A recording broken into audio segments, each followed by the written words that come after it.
അറിയുമോ? മഹാനായ അബ്ദുറഹ്മാനുൽ മുഹസ്സബ് റളിയല്ലാഹു അൻഹു, അബ്ദുറഹ്മാനുൽ മുഹസ്സബ് റളിയല്ലാഹു അൻഹു അടിമച്ചന്തയിലൂടെ നടന്നു പോകുന്നു. അടിമച്ചന്തയിലൂടെ നടന്നു പോകുമ്പോൾ നല്ല സുമുഖനായ പ്രസന്നവദനനായ ഒരു അടിമയെ കണ്ടു. അടിമയെ വിൽക്കുന്ന ചന്തയിൽ ദല്ലാളുമാർ വില പേശിക്കൊണ്ടിരിക്കുന്നു, വിവരണം നടത്തിക്കൊണ്ടിരിക്കുകയാണ്. ദാ ഈ അടിമയ്ക്ക് ഇന്ന ഗുണങ്ങളുണ്ട്, ഈ അടിമയ്ക്ക് ഇന്ന കുറവുകളുണ്ട്, ഇങ്ങനെ വിളിച്ചു പറഞ്ഞുകൊണ്ടിരിക്കുന്നു. അടിമയെ വാങ്ങാൻ ചെല്ലുന്നവർക്ക് മുമ്പിൽ വസ്ത്രവ്യാപാരികൾ വസ്ത്രത്തിന്റെ വിശേഷണങ്ങൾ പറയുന്നത് പോലെ മാർക്കറ്റുകളിൽ കച്ചവടം ചെയ്യുന്ന ആളുകൾ അവരുടെ വസ്തുവകകളുടെ വിവരണങ്ങൾ നടത്തുന്നത് പോലെ വിവരണം നടത്തുകയാണ്. അബ്ദുറഹ്മാനുൽ മുഹസ്സബ് റളിയല്ലാഹു അൻഹു ഈ അടിമയെ വിൽക്കുന്നവന്റെ അടുക്കൽ ചെന്ന് ചോദിച്ചു, ഈ അടിമക്ക് എന്താണ് ന്യൂനത? ഈ അടിമക്ക് എന്താണ് ന്യൂനത? ഇയാൾ പറഞ്ഞു, വലിയ പ്രശ്നമൊന്നുമില്ല, ഇയാൾക്ക് ചെറിയ ഒരു ഭ്രാന്തിന്റെ ലക്ഷണം ഭ്രാന്തുണ്ടാവാറുണ്ട്, മറ്റൊരു കുഴപ്പവും ഇല്ല. അബ്ദുറഹ്മാനുൽ മുഹസ്സബ് തങ്ങൾ ചോദിച്ചു, വർഷത്തിലൊരിക്കലാണോ, മാസത്തിലൊരിക്കലാണോ, ആഴ്ചയിലൊരിക്കലാണോ, അതോ ദിനേന ഉണ്ടാകുമോ? ഈ അടിമയുടെ അടുക്കൽ ചെന്നുകൊണ്ട് സ്നേഹത്തോടെ ചോദിച്ചു, മനുഷ്യ, നിനക്ക് ഭ്രാന്തുണ്ടാവാറുണ്ടെന്ന് നിന്റെ ദല്ലാള് പറഞ്ഞിരിക്കുന്നു, നിന്റെ ബ്രോക്കർ പറഞ്ഞിരിക്കുന്നു, നിനക്ക് എപ്പോഴാണ് ഈ ഭ്രാന്തിന്റെ ലക്ഷണം കാണാറുള്ളത്? അദ്ദേഹം പറഞ്ഞു, സ്നേഹിതാ, എനിക്ക് ഭ്രാന്തില്ല, എനിക്ക് ഭ്രാന്തിന്റെ ലക്ഷണങ്ങളും ഇല്ല. എന്റെ മൗലയാകുന്ന, എന്റെ ഉടമസ്ഥനാകുന്ന, എന്റെ ഉന്നതനാകുന്ന, എന്റെ അധികാരിയായ, എന്റെ സൃഷ്ടാവായ, രഹസ്യത്തിലും പരസ്യത്തിലും എന്നെ സംരക്ഷിക്കുന്ന എന്റെ റബ്ബിനെ കുറിച്ച് ചിന്തിക്കുമ്പോൾ, എന്റെ ഹൃദയത്തിൽ അവനോടുള്ള സ്നേഹം വരുമ്പോൾ, അവനോടുള്ള ചിന്ത വരുമ്പോൾ, എന്റെ ശരീരത്തിൽ, എന്റെ ശരീര അവയവങ്ങളിൽ അതിന്റെ അലയൊലികൾ കാണാറുണ്ട്. ശരീരത്തിൽ മുഴുവനും അത് തിങ്ങി നിറഞ്ഞാൽ എന്റെ ശരീരം മുഴുവനും ആ ചിന്തയ്ക്ക് കീഴ്പ്പെടുമ്പോൾ എന്റെ ബുദ്ധി എനിക്ക് നിയന്ത്രിക്കാൻ കഴിയാറില്ല. അങ്ങനെ വരുമ്പോൾ കണ്ടു നിൽക്കുന്നവർ പറയും ഇയാൾക്ക് ഭ്രാന്താണെന്ന് കണ്ടു നിൽക്കുന്നവർ പറയും.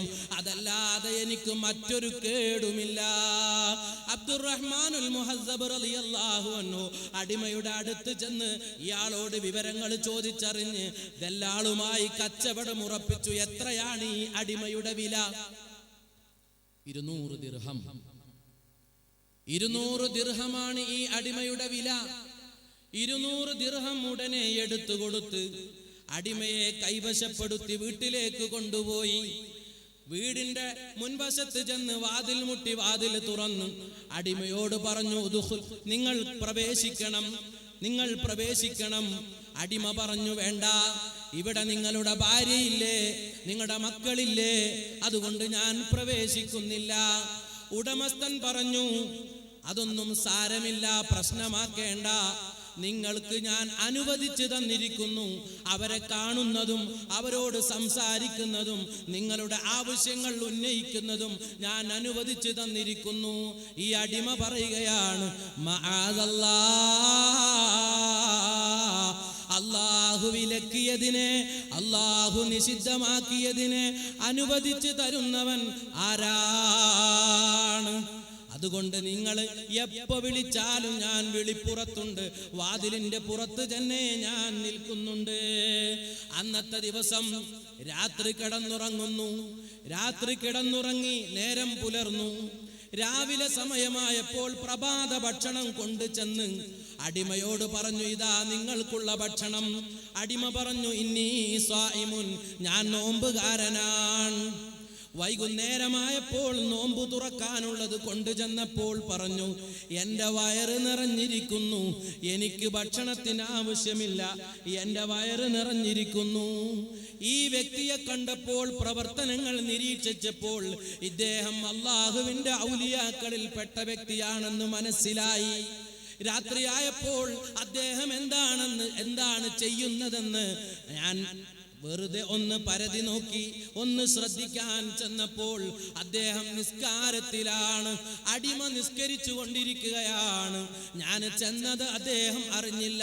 കുറേ സമയം ഞാൻ അടിമയുടെ അടുത്ത് ചെന്ന് നിന്നു. അദ്ദേഹം ഞാൻ ചെന്നതറിഞ്ഞിട്ടില്ല.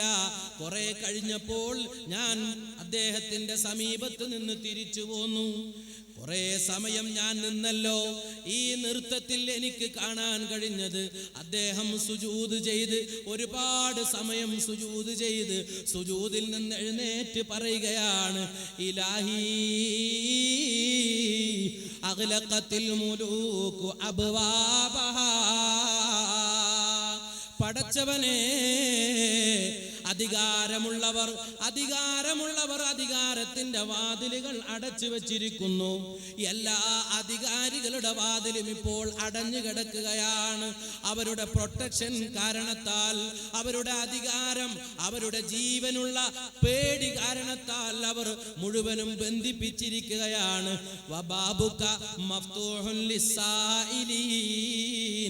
നിന്റെ വാതിൽ നീ ചോദിക്കുന്നവർക്ക് വേണ്ടി തുറന്നു വെച്ചിരിക്കുകയാണല്ലോ അല്ലാ. നീ ചോദിക്കുന്നവർക്ക് വേണ്ടി തുറന്നു വെച്ചിരിക്കുകയാണല്ലോ. മാത്രമല്ല ഗാറത്തിൻ നുജൂം, ആകാശലോകത്ത് നക്ഷത്രങ്ങൾ സന്തോഷത്തിന്റെ വരവറിയിച്ചുകൊണ്ട് മിന്നിമറയുകയാണ്. വനാമത്തിൽ ഒയൂൻ, എല്ലാ കണ്ണുകളും ഗാഢനിദ്രയിലാണ്, എല്ലാവരും ഉറക്കത്തിലാണ്. വഅൻതൽ ഹയ്യുൽ ഖയ്യൂമുല്ലദീ ലാ തഅഖുദുക സിനതും വലാ നൗം. നിനക്ക് ഉറക്കമില്ലല്ലോ അല്ലാഹ്, നിനക്ക് തൂങ്ങി ഉറക്കവും ഇല്ലല്ലോ അല്ലാഹ്. നീ എപ്പോഴും നിന്റെ അടിമകളെ പ്രതീക്ഷിച്ചിരിക്കുകയാണല്ലോ റഹ്മാനെ. വഅൻതൽ ഹയ്യുൽ ഖയ്യൂം, എന്നെന്നും ജീവിച്ചിരിക്കുന്ന, എന്നെന്നും അധികാരമുള്ള നീ ഉറങ്ങാതെ നിന്റെ അടിമകളെ പ്രതീക്ഷിച്ചിരിക്കുന്നല്ലോ അല്ലാഹ്. പടച്ചവനെ, സ്നേഹിതന്മാർ, സ്നേഹനിധികളായ ഭാര്യമാരും അവരുടെ ഇണകളും തമ്മിൽ വിരിപ്പ് വിരിച്ചിരിക്കുന്നു. വഖലാ കുല്ലു ഹബീബിൻ ബിഹബീബിഹി. ഓരോ കൂട്ടുകാരും ഓരോ സ്നേഹിതരും പരസ്പരം സന്തോഷം പറഞ്ഞ് പിരിഞ്ഞിരിക്കുന്നു. വഅൻത ഹബീബുൽ മുജ്തഹിദീൻ. നിന്നെ പ്രതീക്ഷിക്കുന്ന, നിന്നെ ആഗ്രഹിക്കുന്ന, നിനക്ക് വേണ്ടി ചിന്തിച്ചിരിക്കുന്നവർക്ക് നീ ഹബീബാണല്ലോ അല്ലാഹ്. വഅനീസുൽ മുതവഹിശീൻ. ഒറ്റപ്പെട്ടിരിക്കുന്ന ആളുകൾക്ക് നീ കൂട്ടുകാരനാണല്ലോ അല്ലാഹ്. അല്ലാഹുവേ, ഞാൻ നിന്റെ വാതിലിന്റെ മുന്നിലാണുള്ളത്. ഇൻ തറത്തനി അൻ ബാബിക, നിന്റെ വാതിലിനെ തൊട്ട് നീ എന്നെ ആട്ടി ഓടിച്ചാൽ ഫഇലാ ബാബി മൻ അൽതജി, ഏതൊരാളെ വാതിലിന്റെ അടുക്കലാണ് ഞാൻ അഭയം തേടുക. നീ എന്നെ ആട്ടി ഓടിച്ചാൽ, നീ എന്നെ ഒഴിവാക്കിയാൽ, നിന്റെ വാതിൽ എന്റെ മുന്നിൽ നീ കൊട്ടിയടച്ചാൽ, ഏതൊരാളെ വാതിലിന്റെ മുന്നിലാണ് ഞാൻ ചെന്ന ഭയം തേടുക. ഇൻ അസബ്തനി, നീ എന്നെ ശിക്ഷിക്കുകയാണെങ്കിൽ, ഞാൻ ചെയ്ത പാപം കാരണം നീ എന്നെ ശിക്ഷിക്കുകയാണെങ്കിൽ, ഞാൻ ആ ശിക്ഷക്കർഹനാണ്, ഞാൻ ശിക്ഷ ഏറ്റുവാങ്ങാൻ യോഗ്യനാണ്. കാരണം ഞാൻ തെറ്റുകൾ ചെയ്തിരിക്കുന്നു. വഇൻ അഫൗത അന്നീ, നീ എനിക്ക് അഫ്വ് ചെയ്താൽ, മാപ്പ് ചെയ്താൽ, ഫഅൻത അഹ്ലുൽ ജൂദി വൽ കറം, നീ വളരെ അധികം ബഹുമാനമുള്ളവനും നീ വലിയ ധർമ്മ താല്പര്യമുള്ളവനുമാണല്ലോ അല്ലാഹ്. അതുകൊണ്ട് നീ എന്നെ ഏറ്റെടുക്കണേ, നീ എന്നെ ഒഴിവാക്കരുത് അല്ലാഹ്. അദ്ദേഹം വീണ്ടും സുജൂദിൽ പോയി. ഈ അടിമ വീണ്ടും സുജൂദിൽ കിടന്നു. അതിൽ നിന്ന് എഴുന്നേറ്റ് പറയുകയാണ്, യാ സയ്യിദി ലക അഖ്ലസൽ ആരിഫൂൻ. നിന്നെ അറിഞ്ഞവർ, നിന്നെ മനസ്സിലാക്കിയവർ, നിന്നെ രുചിച്ചവർ, അവർ നിന്നെ എല്ലാ കർമ്മങ്ങളിലും തനിപ്പിച്ചിരിക്കുന്നു. നീയല്ലാത്ത ഒരു കർമ്മം, നിനക്കല്ലാത്തൊരു കർമ്മം, നീയില്ലാത്തൊരു കർമ്മം, നിന്റെ ചിന്തയല്ലാത്തൊരു ചിന്ത അവർക്കില്ല അല്ലാഹ്. വബിഫളിക നജസ്വാലിഹൂൻ, നിന്റെ ഔദാര്യം കൊണ്ട് സ്വാലിഹീങ്ങൾ രക്ഷപ്പെട്ടിരിക്കുന്നു. വബിറഹ്മതിക അനാബൽ മുഖസ്സിറൂൻ, വീഴ്ച ചെയ്തവർ നീ അവർക്ക് പാപം പൊറുത്തു കൊടുത്ത കാരണം കൊണ്ട് നിന്റെ കാരുണ്യം കൊണ്ട് അവർ ഖേദിച്ചു മടങ്ങിയിരിക്കുന്നു. അതിനാൽ യാ ജമീലൽ അഫ്വ്, നല്ലവണ്ണം വൃത്തിയായി മാപ്പ് ചെയ്യുന്ന അല്ലാഹ്, അദ്ഖിനി, എനിക്ക് നീ രുചിപ്പിക്കണം, ബർദ അഫ്വിക, നിന്റെ മാപ്പിന്റെ മാധുര്യം, നിന്റെ മാപ്പാകുന്ന മാധുര്യം, അതിന്റെ കുളിര് നീ എനിക്ക് അണിയിപ്പിക്കണം. വഹലാവത മഗ്ഫിറതിക, എന്റെ പാപം പൊറുത്തു തന്ന് എനിക്ക് നീ അതിലൂടെ രസം നൽകണം. ഫഇല്ലം അകുൻ അഹ്ലൻ ലിദാലിക, ഈ പറഞ്ഞ കാര്യങ്ങളൊന്നും നിന്നോട് ആവശ്യപ്പെടാൻ ഞാൻ അർഹനല്ലെങ്കിലും നീ വഅൻത അഹ്ലുൻ ലിദാലിക, ഈ പറഞ്ഞ കാര്യം നീ ചെയ്യാൻ യോഗ്യനാണല്ലോ അല്ലാഹ്. എനിക്കിതൊന്നും ചോദിക്കാൻ അർഹതയില്ലെങ്കിലും നിനക്കിത് നൽകാൻ അർഹതയുണ്ടല്ലോ റബ്ബേ. അന്ന് രാത്രി നേരം വെളുത്തു. അബ്ദുറഹ്മാനുൽ മുഹസ്സബ് തങ്ങൾ ഒന്നും അറിയാത്തതുപോലെ അടിമയുടെ അടുക്കൽ ചെന്ന് ചോദിക്കുകയാണ്, യാ സ്വാഹിബി, ഇന്നലെ രാത്രി നല്ലവണ്ണം ഉറക്കം കിട്ടിയോ? ഇന്നലെ രാത്രി നല്ലവണ്ണം ഉറക്കം കിട്ടിയോ? ഇദ്ദേഹം പറഞ്ഞു, അവയനാമുമൻ യഖാഫുന്നാർ, നരകത്തെ ഭയപ്പെടുന്നവൻ ഉറങ്ങാൻ കഴിയുമോ? നരകത്തെ ഭയപ്പെടുന്നവൻ ഉറങ്ങാൻ കഴിയുമോ? വൽ അറള അലൽ മലിക്കിൽ ജബ്ബാർ, അല്ലാഹുവിന്റെ മുമ്പിൽ നിർത്തപ്പെടും എന്ന പേടിയുള്ളവന് ഉറങ്ങാൻ കഴിയുമോ? അല്ലാഹുവിന്റെ മുമ്പിൽ എല്ലാ പാപങ്ങളും വിശദീകരിക്കപ്പെടുമെന്ന് ചിന്തിക്കുന്നവന് ഉറങ്ങാൻ കഴിയുമോ? ഇത് കേട്ടപ്പോൾ ഞാൻ പറഞ്ഞു, നീ വലിയ അല്ലാഹുവിനെ പ്രേമിക്കുന്നവനാണ്, അല്ലാഹുവിനെ ഇഷ്ടപ്പെടുന്നവനാണെന്ന് എനിക്ക് ബോധ്യമായി. അതിനാൽ നിന്നെ ഞാൻ സ്വതന്ത്രനാക്കിയിരിക്കുന്നു. ഇത് കേട്ടപ്പോൾ സാധാരണ അടിമകൾക്ക് സന്തോഷമാണ് വരേണ്ടത്. മോചിപ്പിച്ചു എന്ന് കേട്ടാൽ സന്തോഷം വരേണ്ടതിന് പകരം ഇദ്ദേഹം വീണ്ടും ആർത്ത് കരയുകയാണ്, നിലവിളിച്ച് കരയുകയാണ്. എന്തിനാണ് നീ കരയുന്നത്? അടിമ പറഞ്ഞു, എനിക്ക് 2 പ്രതിഫലമാണ് ഇത്രയും കാലം ലഭിച്ചിരുന്നത്. ഒന്ന് അടിമ സേവകൻ എന്ന പ്രതിഫലവും, ഒന്ന് അബ്ദ് അടിമ എന്ന പ്രതിഫലവും. അല്ലാഹുവിന്റെ അടിമയും നിങ്ങളുടെ സേവകനും ഈ പ്രതിഫലം എനിക്ക് ലഭിച്ചിരുന്നു. ഈ 2 പ്രതിഫലവും എനിക്ക് നഷ്ടപ്പെട്ട്, ഈ 2 പ്രതിഫലത്തിൽ നിന്ന് ഒരു പ്രതിഫലം എനിക്കിതാ നഷ്ടപ്പെട്ടിരിക്കുന്നു. അതാണ് എന്നെ കരയിപ്പിച്ച കാര്യം. സഹോദരന്മാരെ, നാം എപ്പോഴെങ്കിലും ഇങ്ങനെ ചിന്തിച്ചിട്ടുണ്ടോ?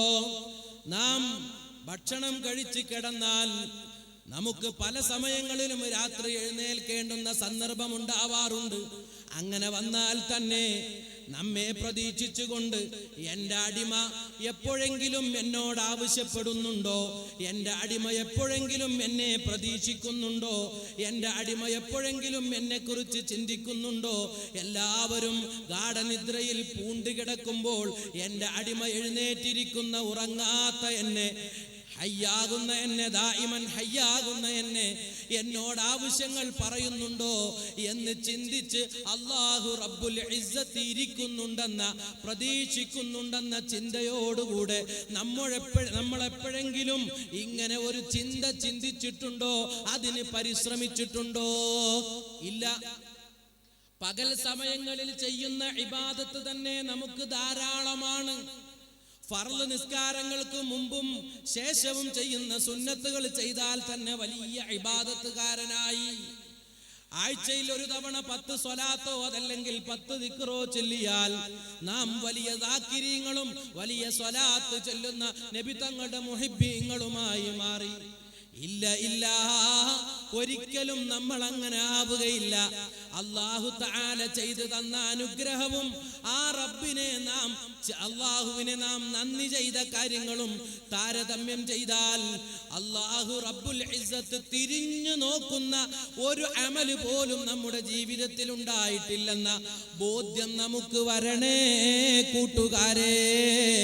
അല്ലെങ്കിൽ